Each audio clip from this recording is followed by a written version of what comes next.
안녕하세요. 모든 사건의 전말을 알게 된 이후 한동안 시름에 빠져 살다가 이제야 훌훌 털고 나온 40대 여자입니다.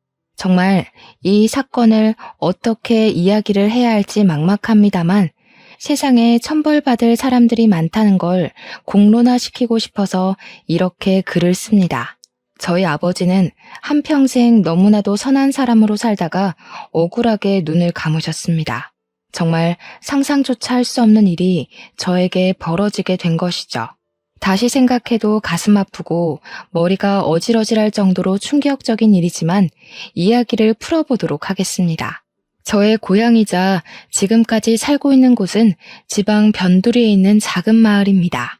자세한 위치는 차마 적을 수 없는 점 양해 부탁드립니다. 워낙 시골 동네고 좁디 좁은 곳이라 소문이 빨리 도는 곳이거든요. 작은 마을의 특성상 읍내로 나가려면 차를 타고 15분 정도 가야 합니다. 우리 마을 안에도 필요한 가게는 몇 군데 있긴 하지만 생활권이 좋은 동네는 아니었어요. 그래도 한 동네에서 오래오래 대대손손 다들 얼굴을 보고 자란 사이라서 그런지 마을 사람들끼리의 단합도 좋고 사이도 좋았습니다. 서로 좋은 게 있으면 기쁨으로 나누고 아픈 게 있으면 슬픔으로 나누는 정감 있게 그렇게 사는 사람들이었습니다. 제가 대학을 다른 지방으로 진학을 하게 되면서 그 마을을 떠나게 되긴 했지만 우리 부모님 곁에는 좋은 친구들이 있었기에 마음 놓고 떠날 수 있었습니다. 특히 제가 마을에 살면서 제일 친하게 지내던 친구가 하나 있었는데 이름이 순이였습니다. 순이는 공부는 별로 못했지만 손이 진짜로 야무진 친구라서 이것저것 다재다능하게 잘하는 친구였어요. 거기다가 순이 씨 집 아저씨가 우리 엄마랑 초등학교 때부터 동창인 사이인지라 다른 집들보다 순이네 집과 함께 보낸 시간이 몇 배로 많았습니다.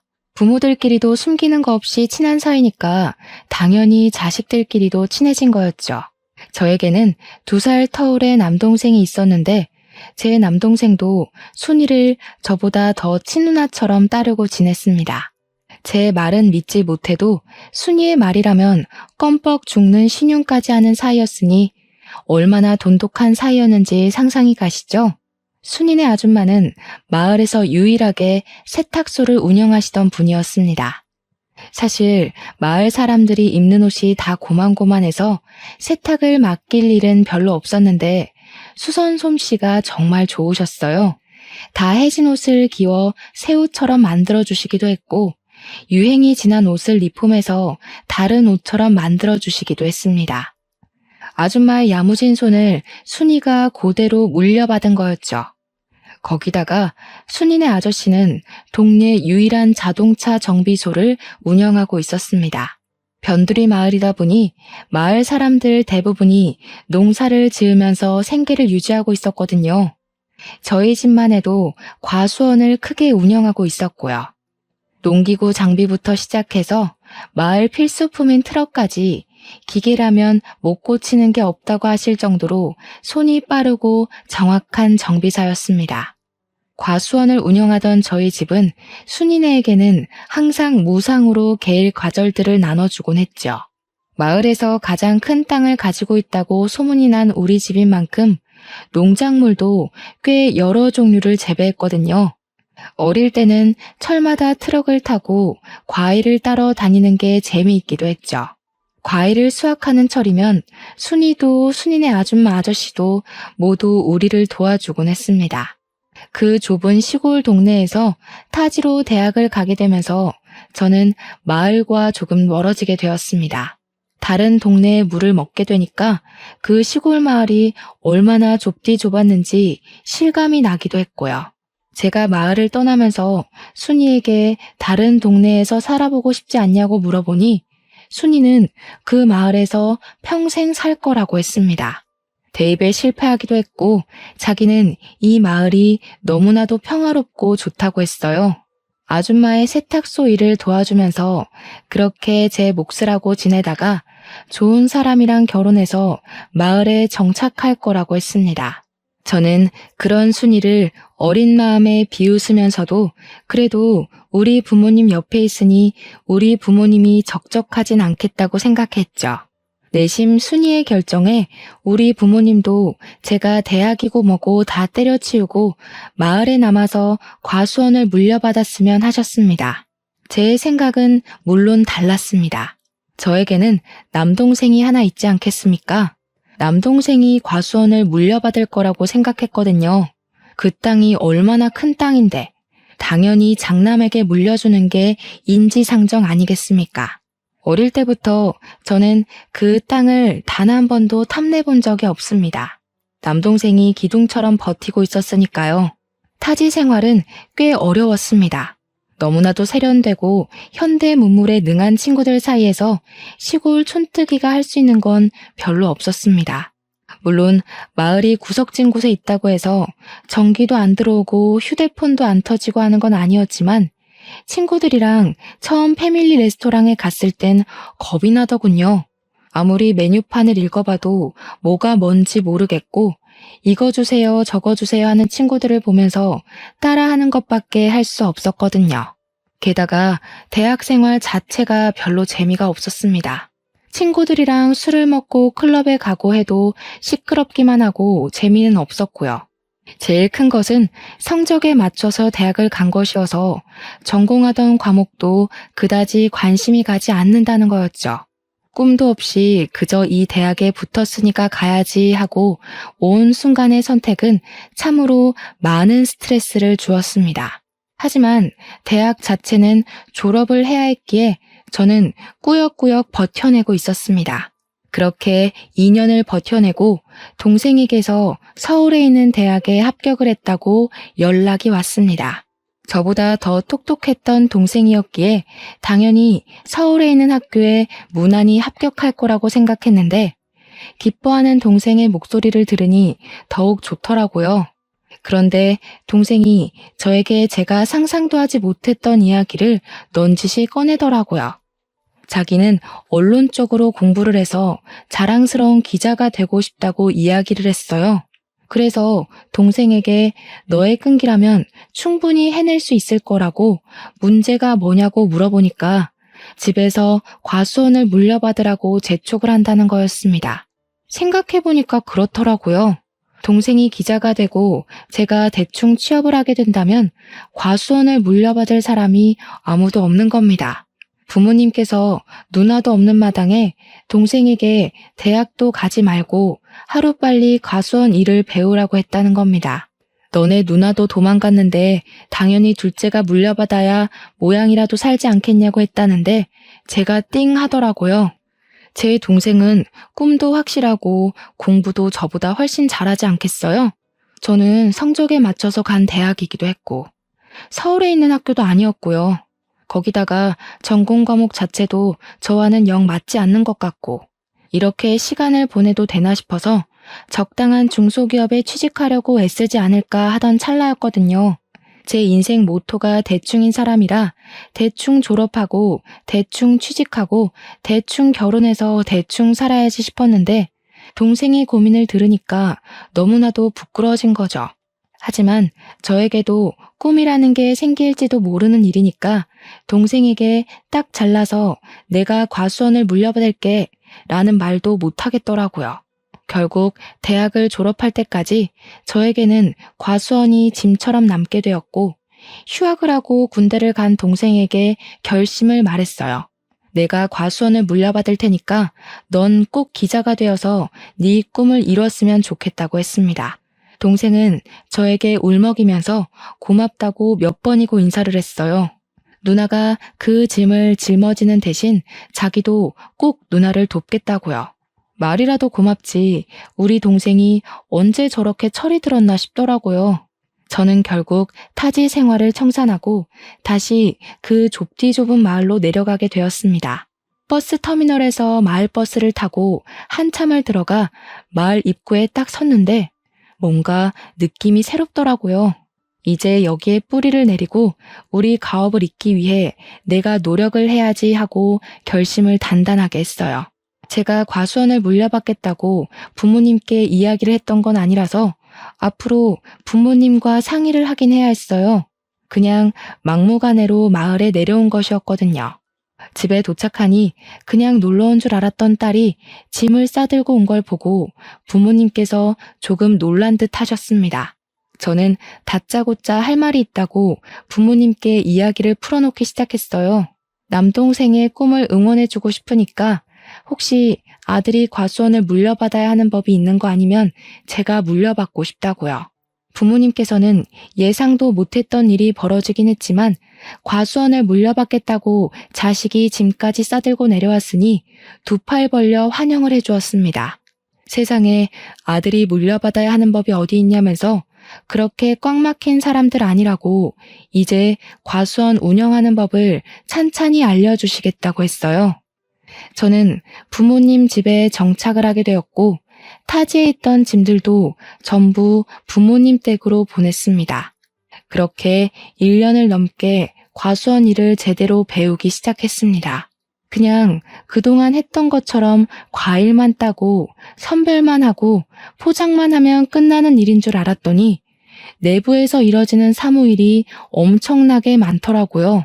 거래처도 일일이 다 따지고 봐야 하고 외워야 하고 과일값 협상도 해야 하고 정말 할 일이 태산이라 이걸 어떻게 다 하지? 싶었습니다. 엄청나게 바쁘게 지낸 와중에도 순이랑은 꾸준히 만나고 연락을 하면서 지냈어요. 마을에 살던 젊은 또래 친구들은 죄다 타지로 떠나서 정착을 한 터라 저에게 남은 마을 친구는 오로지 순이밖에 없었습니다. 또 순이네 아저씨랑 우리 엄마랑 동창이라서 가족들끼리도 자주 보고 그랬다고 했잖아요. 순이뿐만 아니라 순이네 부모님과도 정말 많은 시간을 보내면서 많은 추억을 쌓았습니다. 군대를 제대하고 복학하기 전까지 대학에 복학하고 나서도 방학이면 틈틈이 내려오는 동생도 합세해서 추억을 쌓았죠. 동생이 내려오는 날이면 우리 집에서 작은 잔치가 열리기도 했습니다. 우리 동네가 배산임수로 유명한 동네이기도 했습니다. 변두리 산의 인근에 있는 마을이었는데 강이 굽이쳐 흐르는 곳이기도 했거든요. 공기도 좋고 물도 맑고 정말 요양하기 딱 좋은 그런 마을이라고나 할까요? 그래서인지 어릴 때 마을에 살던 분들도 나이 먹어서 다시 내려오고 하기도 했어요. 강에서 수영도 하고 산에서 솔방울도 줍고 했었는데 요 강이 또 낚시터로 상당히 유명한 장소였거든요. 저는 과수원 일을 하고 쉬는 날에는 낚시를 배워서 낚시를 다니기도 했습니다. 우리 아빠는 과일 따는 거 말고는 할 줄 아는 게 없어서 낚시 장인이라는 순이네 아저씨와 함께 낚시를 다니기 시작했어요. 손맛을 한번 보면 절대로 잊을 수 없다는 아저씨의 말처럼 저도 낚시에 요령이 생기니까 이게 너무나도 재미가 있더라고요. 낚싯지가 움직일 때까지 고요하게 평화가 유지되는 그 시간이 정말 사색에 잠기기도 좋고 저의 지난 날을 돌아보기에도 너무 좋았습니다. 순이네 아저씨는 항상 순이는 낚시 몇 번 가보더니 재미없다고 안 간다고 한다면서 저한테 딱 너 같은 딸이 있었으면 좋겠다고 하셨죠. 저도 물론 비슷한 감정이 들었습니다. 우리 아빠는 저와 다르게 술도 전혀 못 드시고 이런 취미도 없으셨거든요. 오죽하면 제가 순이네 아저씨한테 술을 배웠다니까요. 아저씨랑 술 한 잔 걸치면서 낚시도 하고 라면 끓여 먹는 게 그렇게 재미있을 수가 없었어요. 제가 과수원 일을 하면서 받은 스트레스를 순이네 아저씨와 취미생활을 도모하면서 풀었으니 대단히 친한 사이였죠. 동생이 오는 날이면 고기 파티가 열리곤 했는데 순이네 아저씨가 또 바비큐 장비를 다 가지고 있었어요. 그래서 순이네 집에서 고기를 구워 먹고 술도 마시고 진짜 신이 나게 놀기도 했습니다. 우리 아빠가 순이네 아저씨한테 얼마나 고마워했는지 몰라요. 자식들을 친자식처럼 너무 잘 챙겨준다고요. 그러던 와중에 순이한테 선자리가 들어왔고 읍내에 사는 건실한 청년과 선을 보게 되었습니다. 마을에 계신 어르신이 주선한 선자리였는데 그 어르신이 평판이 별로 좋은 분은 아니라서 저희 가족도 꽤 걱정을 하긴 했어요. 그런데 발그레해진 뺨을 하고 돌아온 순이는 그 남자가 너무나도 마음에 든다고 했습니다. 평소 마을을 떠난 적 없던 순이가 아줌마 밑에서 세탁소 일 도우며 근근히 잡일하며 사는 게 마을 사람들도 걱정이 되었었나 봐요. 시집이라도 멀쩡하고 건실한 남자 붙잡아서 가는 게 좋은 거 아니겠냐고 주위에서도 잘 만났다고 칭찬을 해주었죠. 웬일로 그 괴팍한 노친네가 좋은 사람을 다 소개해줬냐고 잘 됐다고 한 소리씩 얹었어요. 상대방도 그렇고 순이도 그렇게 둘 다 첫눈에 뿅 간 건지 연애를 시작하더니 얼마 지나지 않아서 결혼까지 하겠다고 한 거죠. 우리 집 와서 연애하는 이야기를 해주는데 제가 너무너무 신기하더라고요. 어떻게 사람에게 첫눈에 반할 수 있지? 싶어서요. 저는 여태 그런 운명의 상대를 만나본 적도 없었고 첫사랑이라고 일컫는 그런 남자도 없었거든요. 혼자 짝사랑을 두어 번 해봤는데 상대가 저에게 관심 없는 걸 알자마자 자연스럽게 마음이 식더라고요. 아무튼 이런저런 이야기를 나누는데 우리 아빠가 옆에 슬쩍 오더니 우리 딸이 아무것도 모르는 철부지였구나 하시는 겁니다. 그러더니 첫사랑이라는 게 무척 대단한 사랑이라고 하더라고요. 추억으로도 깊이 남는 거고 또 시간이 지나면 친구로도 남는 게 첫사랑이라고 하시는데 첫사랑이랑 무슨 친구를 하나 싶었죠. 세상에 그런 사람이 어디 있냐고 하니까 아빠가 껄껄 웃으면서 너네 엄마가 첫사랑이랑 친구하고 지내잖아 이러는 겁니다. 알고 보니까 순이네 아저씨가 우리 엄마의 첫사랑이라고 하더라고요. 제가 얼마나 놀랐는지 몰라요. 여기가 무슨 할리우드도 아니고 첫사랑이랑 같은 동네 살면서 허구한 날 자식들의 배우자까지 끼고 친구처럼 지낼 수 있나 싶었죠. 순이도 그 이야기는 처음 들었는지 무척 놀래더라고요. 아무튼 평생 마을을 떠나지 않을 거라고 이야기했던 순이가 결혼을 하고 읍내로 떠나게 되었습니다. 그게 제 나이 30살의 이야기네요. 제 동생은 착실하게 신문사에 취직해서 인턴을 하고 있었고 저는 과수원에 대해 대부분 모르는 게 없는 상태가 되었습니다. 순이는 시집가서 정말 행복하게 살고 있는 듯 했어요. 얼마나 마음이 행복했는지 모릅니다. 그러던 어느 날 늘 웃음꽃이 피어있던 순이의 얼굴에 그림자가 슬쩍 드리우기 시작했어요. 순이에게 무슨 일 있냐고 물어봤는데 아무 일도 없다고 하더라고요.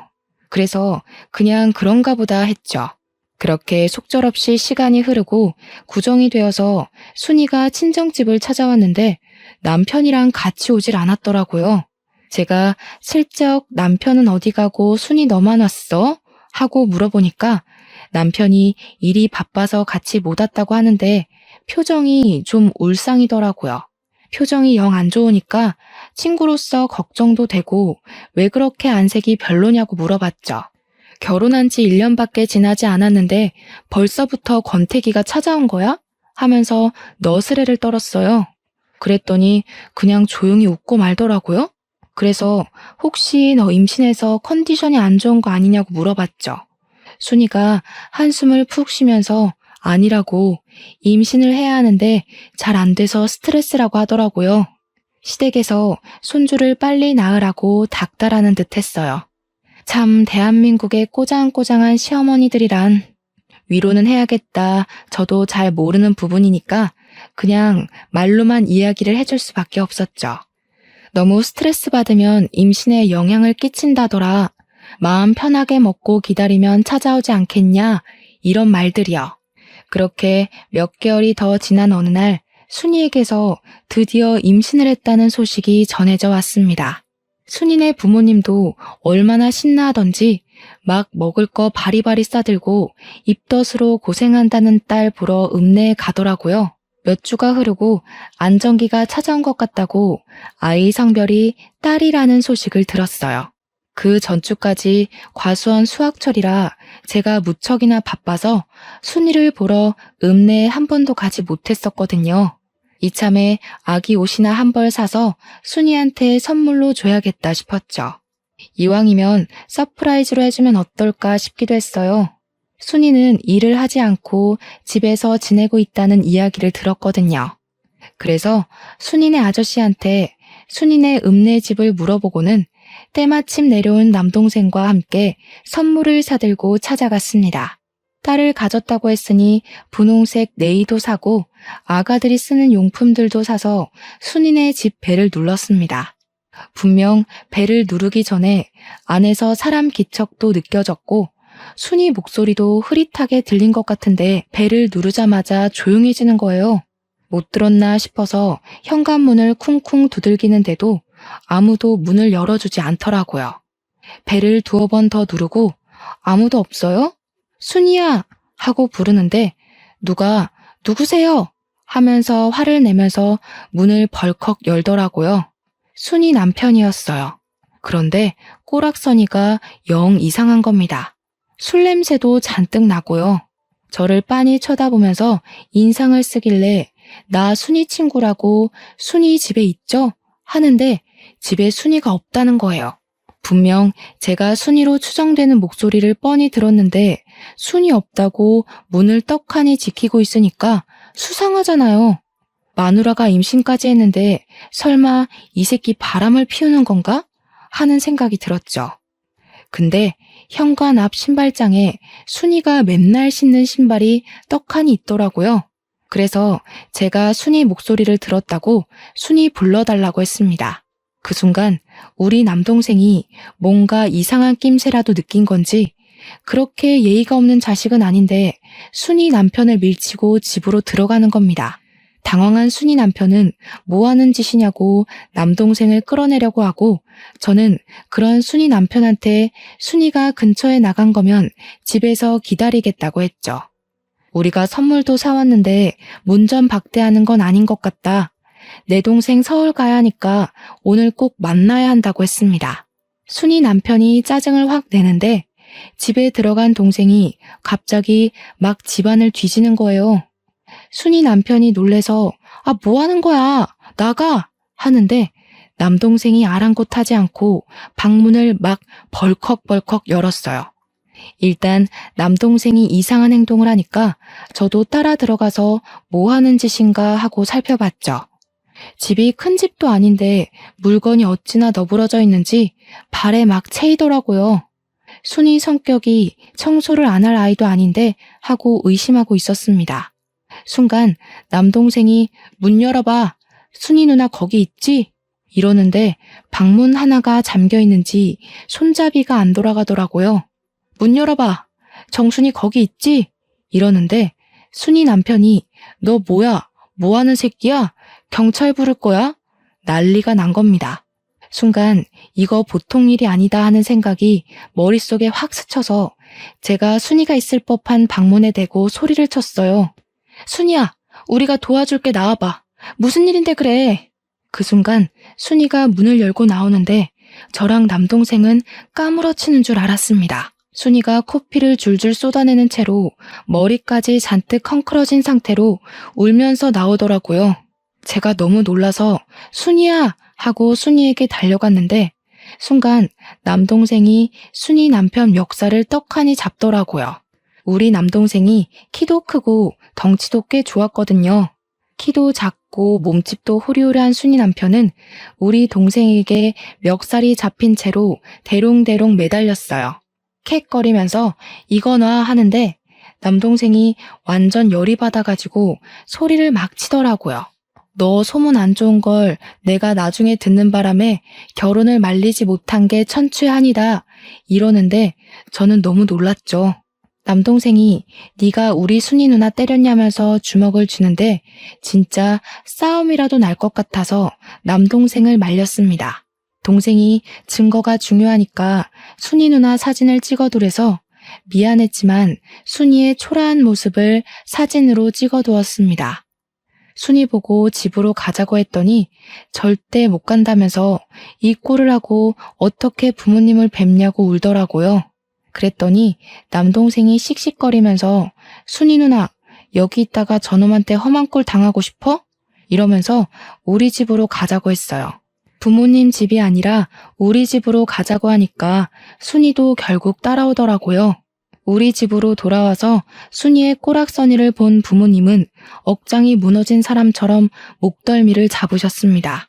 그 논팽이 새끼가 미쳐도 단단히 미친 게 틀림없다면서 어떻게 임신한 마누라를 이 꼴로 만드냐고 했어요. 결국 우리 부모님이 순이네 부모님한테 연락을 했고 한달음에 우리 집으로 달려와 순이의 모습을 보고 엉엉 우셨습니다. 저와 남동생에게 순이를 구해주어서 고맙다고 몇 번이나 인사를 하셨는지 몰라요. 우리의 가족 같은 순이를 구하는 건 당연한 일이었지만 그래도 몇 번이나 고맙다고 하니 몸둘 바를 모르겠더라고요. 그런데 거기서 끝났으면 참 좋았을걸. 순이가 집으로 돌아간 뒤 순이네 아줌마가 순이 다친 데를 살핀다고 이리저리 둘러보다 알게 된 거죠. 생각보다 상처가 너무 많고 온몸이 난장판이 되어 있다는 걸 직접 눈으로 보게 된 겁니다. 남편의 그런 행패가 하루 이틀 만에 이루어진 게 아니라는 걸 알게 되었고 그런 놈을 사위라고 예뻐했다는 게 너무 화가 나셨나 봐요. 그대로 순이네 아줌마가 쓰러지시고 말았던 거죠. 그래도 정신은 어느 정도 있으셨는데 순이가 며칠 뒤 유산까지 하고 나서는 완전히 정신까지 놓아버리셨습니다. 병원에서는 갑자기 혈압이 한 번에 올라서 쓰러진 거라고 하면서 본인 의지가 가장 중요한 거라고 했다더군요. 한마디로 순이네 아줌마가 깨어날 의지가 있어야만 정신을 차릴 수 있을 거라고 약으로는 할 수 있는 게 없다고 이야기를 했대요. 그렇게 순이네 아줌마가 쓰러져서 병원 신세를 지게 되니까 순이도 순이네 아저씨도 병원을 계속 들락날락하게 된 거죠. 근데 그때가 또 수학을 마친 과일을 선별해서 경매에 내놔야 하는 시기였거든요. 제가 하루 종일 바쁘게 일에 매진해야 하는 시기라서 정말 정신이 하나도 없는 상태였어요. 우리 아빠도 저와 같이 과일 선별하고 경매 준비하느라 정신이 없었고 유일하게 여유가 있는 엄마가 순이네를 챙기기 시작했습니다. 순이네 아줌마가 정신을 못 차리고 있으니까 우리 엄마가 직접 순이네의 반찬을 챙겨서 가져다 주고 하셨어요. 순이는 순이네 아줌마 병실에서 먹고 자고 하고 있었는데 아저씨는 정비소 일을 언제까지고 미룰 수가 없으니까 일을 하셔야 했거든요. 거기다가 하루 입원비도 어마어마하게 비싸다면서 일을 해야 병원비도 감당할 수 있다고 했어요.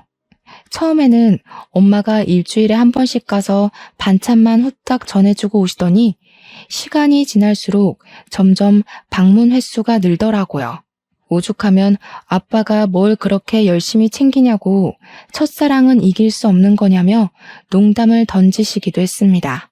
그때마다 엄마는 한 동네에서 평생을 보고 자란 친구인데 이 정도는 해줘야 하는 거 아니냐고 실없는 소리 하지 말라고 했죠. 일주일에 한 번씩 반찬만 주고 오던 게 어느 날부터는 청소도 해주고 살림도 봐주시더라고요. 남자 혼자 살아본 적 없는 티를 팍팍 낸다고 저러다가 홀압이 되면 어쩌려고 저러는지 모르겠다고 하시면서요. 나중에는 우리 집에 있는 시간보다 순이네 가 있는 시간이 더 많은 듯 했습니다. 문제는 더 있었어요. 순이 남편이 순이를 병원까지 찾아와서 난동을 부리게 된 겁니다. 결국 병원에서 폐악질을 하다 경찰까지 출동을 했고 순이가 급하게 경찰서에 조사를 받으러 가게 된 것이었어요. 순이네 아저씨는 정비를 하느라 움직일 수가 없었고 순이네 아줌마 병실을 지킬 사람이 필요해진 거죠. 몇 시간만 돌보면 되는 거라 간병인을 하루치 급하게 구할 수도 없는 상황이어서 아빠가 엄마 보고 좀 다녀오라고 했죠.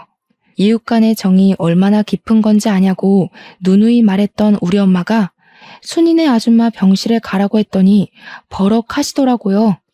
내가 거길 왜 가? 원래 순이 엄마랑은 친하지도 않았어. 이러면서 저보고 가라는 겁니다. 경매 준비로 잠잘 시간이 모자랄 정도인데 거기다가 순이네 집에 그렇게 허구한 날 가놓고는 순이네 아줌마랑 안 친하다는 건 뭔지.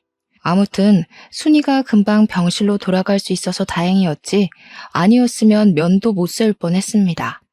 그리고 얼마 안 있어서 결국 순이네 아줌마는 영영 하늘나라로 떠나고 말았어요. 장례를 치르는데 우리 아빠도 그간 나눈 정이 있어서 그런지 막 엉엉 우시더라고요. 순이네 아저씨도 같이 엉엉 울면서 두 분이 세상 떠나가라 슬퍼하셨어요.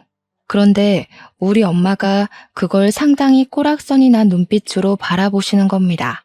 우리 아빠가 우는 게 고가웠는지 갈 사람 간 걸 가지고 되게 운다고 핀잔 섞인 말을 뱉더라고요. 저는 순간 우리 엄마가 무슨 사이코패스라도 된 줄 알았습니다. 어떻게 장례식장에서 그런 이야기를 할 수가 있나요? 물론 조용히 말해서 저 말 슬쩍 듣긴 했는데 죽은 사람 영정 앞에서 할 이야기가 있고 못할 말이 있지 너무 어이가 없더라고요. 그 와중에도 순이네 아저씨랑 아빠랑 술에 취해서 바닥에서 자고 있으니까 담요는 또 덮어주더라고요. 우리 엄마가 갱년기라 예민한가 싶었죠. 제가 보기엔 순이 아줌마랑도 꽤 친해 보였었는데 갑자기 저러니까요. 장례가 다 끝나고 나서부터 우리 엄마는 대놓고 순이네 아저씨를 더 챙기기 시작했습니다. 우리 아빠가 오죽하면 엄마한테 마더 테레사라고 별명을 지어주기도 했다니까요. 우리 아빠가 허락한 일이고 자주 챙겨야 덜 외롭지 않겠냐고 하신 터라 그러려니 하긴 했지만 솔직히 남복이 좀 무섭더라고요. 혹여라도 이상한 소문이라도 나는 건 아닌가 걱정이 되기도 했어요. 그래도 한 이웃으로 살았던 정이 있으니까 저도 모른 척하기도 좀 그렇고 복잡한 감정이 들었죠. 순이도 결국 남편과 이혼을 하고 아이의 집으로 돌아와서 순이네 아줌마가 운영하던 세탁소를 물려받아서 일을 시작했어요. 근데 이상하죠? 순이가 돌아왔으니까 더 이상 우리 엄마가 순이네 아저씨를 챙길 이유가 없는 거나 마찬가지 아니겠어요? 발길이 조금 뜸해지긴 했지만 그래도 일주일에 한 번씩 반찬을 주러 가더라고요. 순이도 손재주가 워낙 좋은 아이라 반찬 같은 걸 다 할 줄 알 텐데 엄마가 왜 저렇게까지 챙기나 싶었습니다. 동생이 내려오면 순이네 집에서 바비큐를 하고 잔치도 열고 하긴 했지만 그래도 우리 가족끼리 보내는 시간이 꼭 있었거든요. 그런데 우리 동생이 정식 기자가 되어서 진짜 몇 개월에 한 번 내려올까 말까 하는데도 꼭 순이네랑 같이 모여야 한다는 겁니다. 그 순간 그런 직감이 드는 겁니다. 우리 엄마가 설마 순이랑 동생을 이어주려고 저러는 건가 하는 생각이요. 젊은 남녀니까 충분히 정분이 생기고도 남을 수 있지 않겠어요? 순이가 이혼하기 전에 찾아갔을 때 동생이 예민하게 행동한 부분도 있었고요. 순간 나만 모르게 가족들끼리 이미 다 행동에 옮기고 있었나 싶었습니다. 근데 제 걱정과 달리 엄마가 동생 붙잡고 이야기를 하는 걸 들었습니다. 절대 순이한테 마음 주지 말라고, 유산도 했고 이혼도 했는데 죽어도 저런 며느리 못 본다고요. 동생도 말도 안 되는 소리 하지 말라고, 만나는 여자친구 있다면서 걱정 말라고 했죠. 엄마가 너무 오버를 하니까 또 이상한 거예요. 순이네 아저씨는 그리 챙기면서 순이한테는 왜 그러나 진짜 이해가 안 갔습니다. 그 즈음부터 해서 엄마가 자꾸 과수한 일은 나 몰라라 하고 읍내에 놀러 다니기 시작했습니다. 읍내에 모임이 있다면서 나가 놀고 친척들 만난다고 다른 지방에 놀러 간다 그러고요. 우리 엄마가 살면서 그렇게 밖으로 싸돌아다니는 걸 본 적이 없어서 좀 의아하긴 했어요. 그런데 아빠가 딱 그런 이야기를 하시더라고요. 순이네 아줌마가 그렇게 허망하게 가고 나서 언제 죽을지 모른다는 공포에 물든 것 같다고요. 하고 싶은 거 하게 내버려 두는 게 지금으로서는 최선인 것 같다고 하는데 아빠의 표정이 참으로 씁쓸해 보였습니다. 저는 별다른 말 없이 아빠의 결정을 존중해 주기로 했어요. 엄마와 평생 산 건 아빠니까 제가 가타부타 말을 얻는 게 부부간의 신뢰를 깨는 것 같다는 생각이 들어서였죠. 그렇게 몇 개월이 지나고 우리 남동생이 결혼하고 싶은 여자가 있다면서 같은 회사에서 재직 중인 여자를 데리고 마을을 왔어요. 그전부터 만나는 사람이 있다고 운은 띄어났던 터라 드디어 우리 남동생이 장가를 가는구나 싶었죠. 집에 인사를 시키는데 옳게 될 사람이 너무 참하고 예쁜데 똑똑하기까지 하더라고요. 저도 그쯤 거래처 직원인 남자와 썸을 타고 있던 시기였어요. 우리 아빠는 저에게 넌지시 남동생이 널 제치고 먼저 장가를 들어도 괜찮겠냐 하는데 무슨 문제가 있겠습니까? 아무 문제도 없다고 했죠. 남동생이 축복 속에 결혼을 하고 서울에 완전히 정착을 하게 되었습니다. 저도 동생이 결혼하고 1년 뒤에 만나던 남자와 결혼을 하게 되었고요. 거래처 직원이었지만 과수원 일도 빠삭하고 사람이 건실하고 괜찮더라고요. 나중을 생각하면 과수원을 같이 운영해 줄 수 있는 든든한 사람 같아서 평생을 함께하기로 약속했습니다. 제가 결혼할 때 우리 아빠가 과수원과 관련된 모든 재산을 저의 명의로 넘겨주었습니다. 결혼 선물이라고 주었는데 저는 일찍부터 너무 큰 선물을 받는 것 같아서 솔직히 부담스럽기도 했어요. 아빠가 한 가지 약속을 해달라고 하시면서 원래 결혼할 때 주려고 했다고 아무한테 명의를 넘긴 것을 이야기하지 말라고 신신당부를 했습니다. 동생은 물론이고 엄마한테까지 말하지 말라고 해서 왜 그러시나 했는데 뭐 아빠의 부탁이니 알겠다고 했어요. 그렇게 1년이 더 지난 어느 날 저랑 남편이 서울에 있는 거래처에 볼 일이 생겨서 서울을 가게 되었습니다. 엄마랑 아빠한테 말씀을 드리고 출발한 터라 동생도 보고 와야겠다 싶어서 동생한테도 연락을 해두었어요. 저녁이나 먹자고 해서 동생네 부부와 저희 부부가 만나서 밥을 먹고 있는데 제 휴대폰에 불이 나게 연락이 오는 겁니다. 엄마한테 막 황급히 연락이 오길래 무슨 일이냐고 물어보니까 아빠가 사고를 당했다는 거예요. 그게 무슨 소리야 하는데 엄마가 얼이 완전히 나간 건지 덜덜 떨리는 목소리로 아빠가 사고를 당했다고 당장 내려와 하더라고요. 놀래서 남동생네 부부랑 정신없이 차를 타고 읍내에 있는 병원으로 내려왔죠. 엄마는 덜덜 떨면서 울고 있고 옆에서 순이네 아저씨가 한숨만 푹푹 내쉬면서 우리를 보고는 왔어 하시더라고요. 하필이면 오늘 자식들도 없고 적적한 와중에 엄마가 아빠한테 순이네 집으로 반찬을 가져다 주라고 심부름을 시켰대요. 간 김에 엄마가 순이한테 부탁한 세탁물도 받아오라고 해서 아빠가 트럭을 끌고 나갔는데 오던 도중에 논두렁길에서 사고가 났대요. 아직 현장을 감식하고 있는 중인데 바퀴가 논두렁길 바깥쪽으로 빠지면서 차량 전복 사고가 일어났고 안전벨트를 매지 않아서 그만 아버지께서 전복된 차량에 흉곽이 심하게 눌렸고 숨을 쉬지 못하고 허망하게 눈을 감으셨다는 겁니다. 근데 너무 어이가 없는 거예요. 그 논두렁길 저도 잘 알고 있고 남편도 잘 알고 제 동생도 잘 아는 길이거든요. 결코 좁지 않은 길이고 트럭 한 대쯤은 널찍하게 지나가고도 남는 길이란 말이죠.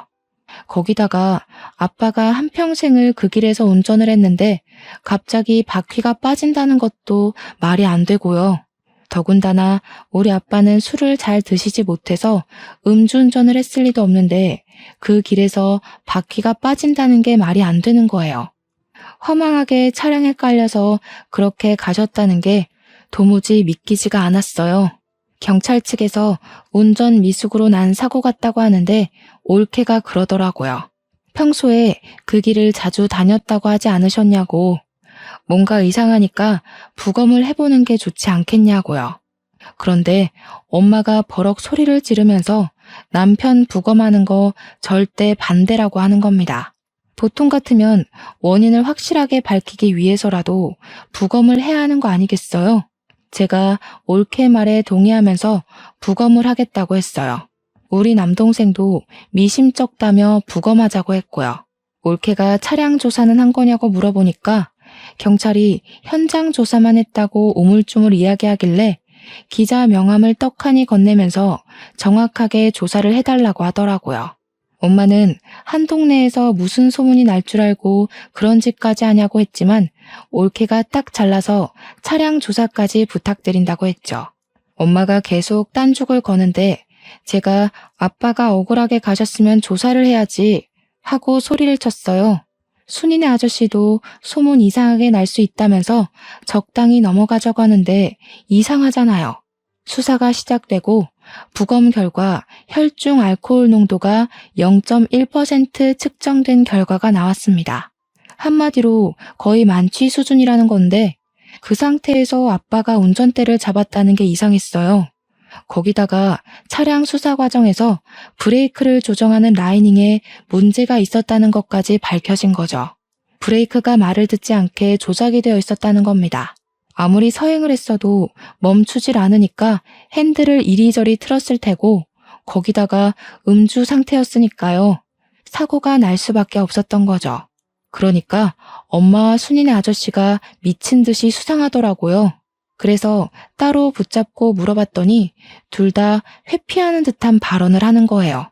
아저씨는 엄마한테 물어봐라. 엄마는 아저씨한테 물어봐라. 둘 다 서로 술을 먹은 걸 본 적이 없다고 발뺌을 하고 있었습니다.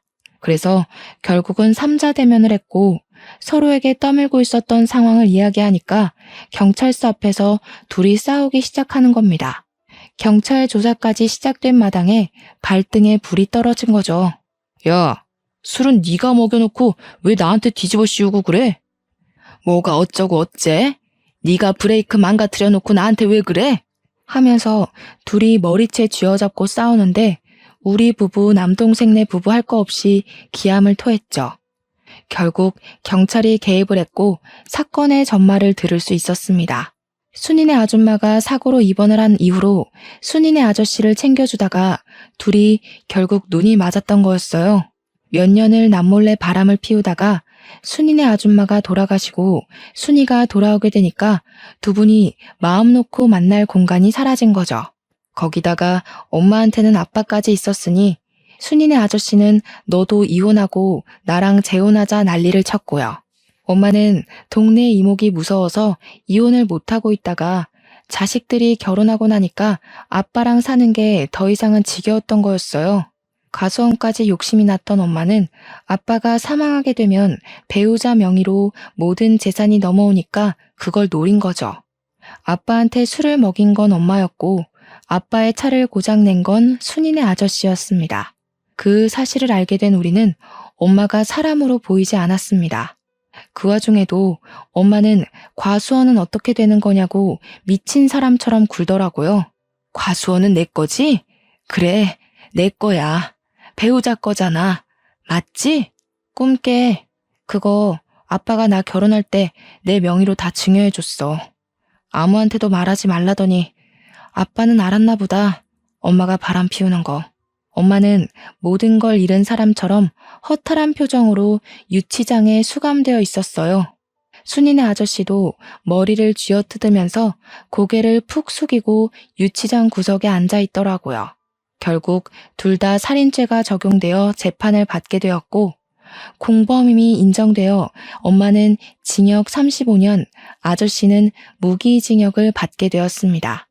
모든 사실을 알게 된 순이는 그대로 잠적을 했고 어디서 뭘 하고 사는지 지금까지도 모르고 지내고 있습니다. 결국 저는 부모님과 함께한 추억이 담긴 집이 지긋지긋해서 처분을 하고 읍내에 있는 아파트로 이사를 갔습니다. 일이 어떻게 되었든 과수원은 운영을 해야 했으니까요. 우려했던 대로 동네에 흉흉한 소문이 싹 돌았지만 다들 저를 불쌍하게나 생각하지 손가락질하진 않더라고요. 저는 남편을 의지하며 여전히 과수원을 운영하면서 살고 있습니다. 동생도 저도 아직까지 엄마의 면회는 가본 적이 없어요. 아마 앞으로도 갈 일은 없을 것 같습니다. 지독한 첫사랑이 뭔지 사람 한순간에 망가지더라고요. 저는 그런 삶은 살지 않을 겁니다. 제 결심이 평생 가길 기도하며 제 사연은 여기서 멈추도록 하겠습니다. 감사합니다.